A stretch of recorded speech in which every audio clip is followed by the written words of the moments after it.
హైదరాబాద్లో గంజాయి కేటుగాళ్లు రోజుకు కొత్త టెక్నిక్ను వాడుతున్నారు. హైటెక్ పద్ధతుల్లో వాట్సాప్ గ్రూపుల ద్వారా గంజాయి సరఫరా చేస్తూ పోలీసులకు చిక్కకుండా డెడ్ డ్రాప్ విధానాన్ని ఎంచుకున్నారు. బాల్నగర్ కేంద్రంగా సాగుతున్న భారీ గంజాయి దందాను ఈగల్ టీమ్స్ ఛేదించాయి. ప్రధాన నిందితులను అరెస్ట్ చేసే సమయంలో పోలీసులపై దాడి, పెంపుడు కుక్కలతో దాడి చేయించడం, 4వ అంతస్తు నుంచి దూకి ఆత్మహత్యకు ప్రయత్నించినట్టు నాటకం. ఇలా నిందితుల వ్యవహారం కలకలం రేపితే ఈ కేసు దర్యాప్తులో పోలీసులతో నిందితుల సంబంధాలు కూడా వెలుగులోకి రావడం సంచలనంగా మారింది.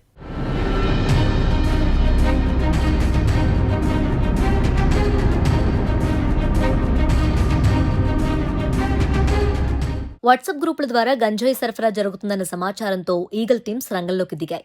బేగంపేట్ ఓల్డ్ ఎయిర్పోర్ట్ వద్ద అనుమానాస్పదంగా కనిపించిన ఓ వ్యక్తిని అదుపులోకి తీసుకుని తనిఖీ చేయగా 50 గ్రాముల గంజాయి లభించింది. విచారణలో బొల్లా కిరణ్, దుర్గాప్రసాద్, కమలాకర్ ఈ నెట్వర్క్ వెనుక ఉన్నట్లు తేలింది. దీంతో బాలానగర్ రాజీవ్ కాలనీలో నిందితుల నివాసాలపై పోలీసులు దాడులు చేశారు.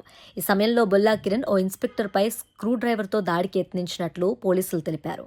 అరెస్ట్ నుంచి తప్పించుకునేందుకు పెంపుడు కుక్కలను వదిలినట్లుగా గుర్తించారు. అనంతరం 4వ అంతస్తు నుంచి కిందకు దూకి ఆత్మహత్యకు ప్రయత్నించినట్టు నాటకానికి తెరలేపినప్పటికీ పోలీసులు 3 ప్రధాన నిందితులను అదుపులోకి తీసుకున్నారు. సోదాల్లో 14 కిలోల గంజాయి, air gun, car, bike, mobile స్వాధీనం చేసుకున్నారు.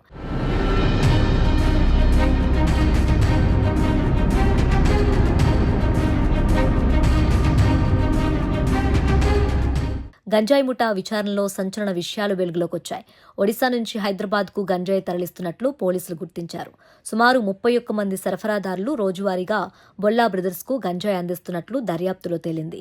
ఇప్పటికే ఒడిశాకు చెందిన 5 సప్లయర్లను అదుపులోకి తీసుకున్న పోలీసులు వినియోగదారులకు నేరుగా గంజాయి ఇవ్వకుండా డెడ్ డ్రాప్ పద్ధతిలో సరఫరా చేసేవారు. గంజాయి ప్యాకెట్ను రహస్య ప్రదేశంలో ఉంచి ఆ ప్రదేశం ఫోటోను కస్టమర్కు వాట్సాప్లో పంపేవారు. కస్టమర్ వచ్చి ప్యాకెట్ తీసుకున్న తర్వాత సరఫరాదారులు అక్కడి నుంచి వెళ్లిపోయేవారు. రోజుకు సుమారు 25 సార్లు ఈ విధానంలో గంజాయి విక్రయాలు సాగించినట్లు పోలీసులు గుర్తించారు. 2022 నుంచి ఇప్పటి వరకు సుమారు 203 మందికి గంజాయి సరఫరా చేసినట్లు ఆధారాలు లభించాయి. గుర్తించిన వినియోగదారుల్లో 100 మందికి డ్రగ్ పరీక్షలు నిర్వహించగా 72 మందికి పాజిటివ్ వచ్చినట్లు ఈగల్ అధికారులు తెలిపారు.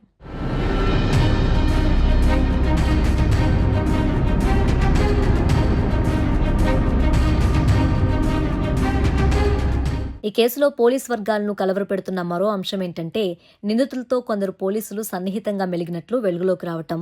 బొల్లా బ్రదర్స్తో 5 కానిస్టేబుళ్లు, ఒక సబ్ ఇన్స్పెక్టర్ ప్రైవేట్ పార్టీలో పాల్గొన్నట్లు దర్యాప్తులో తేలినట్లు అధికారులు చెబుతున్నారు. నిందితుల ఇంట్లోనే పార్టీలు నిర్వహించినట్లు సమాచారం. ఇతర కేసుల్లో నిందితులను పట్టుకునేందుకు కూడా బొల్లా బ్రదర్స్ పోలీసులకు వాహనాన్ని అందించినట్లు గుర్తించారు. ఓ పార్టీ సమయంలో ఒక ఎస్ఐ తన అధికారిక వాకీటాకీని నిందితుల ఇంట్లోనే మర్చిపోయినట్లు, ఆ వాకీటాకీని ఈగల్ ఫోర్స్ స్వాధీనం చేసుకున్నట్లు అధికారులు వెల్లడించారు. ఈ వ్యవహారాన్ని ఉన్నతాధికారులు సీరియస్ గా తీసుకుని నిందితులతో సంబంధాలు ఉన్నట్లు ఆరోపణలు ఎదుర్కొంటున్న ఎస్ఐని హెడ్ క్వార్టర్స్ కు అటాచ్ చేసినట్లు సమాచారం. బొల్లా కిరణ్ గంజాయి దందాతో పాటు అతడి వ్యక్తిగత వ్యవహారాలపైన పోలీసులు దర్యాప్తు చేస్తున్నారు.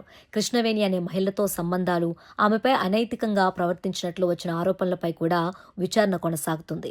వరంగల్ పరిసర ప్రాంతాల నుంచి యువతులను తీసుకువచ్చి వేధించినట్లు, వారి సిమ్ కార్డులను గంజాయి సరఫరా కోసం ఉపయోగించినట్లు ఆరోపణలున్నాయి. బాధితుల కుటుంబాలకు డబ్బులిచ్చి విషయం బయటకు రాకుండా చేసినట్లు కూడా దర్యాప్తులో వెల్లడైనట్లు అధికారులు చెబుతున్నారు. ఈ ఆపరేషన్లో హెచ్న్యూ బాలానగర్ పోలీసులు సహా సుమారు 40 బృందాలు సమన్వయంతో పనిచేసి నెట్వర్క్స్ ఛేదించాయి.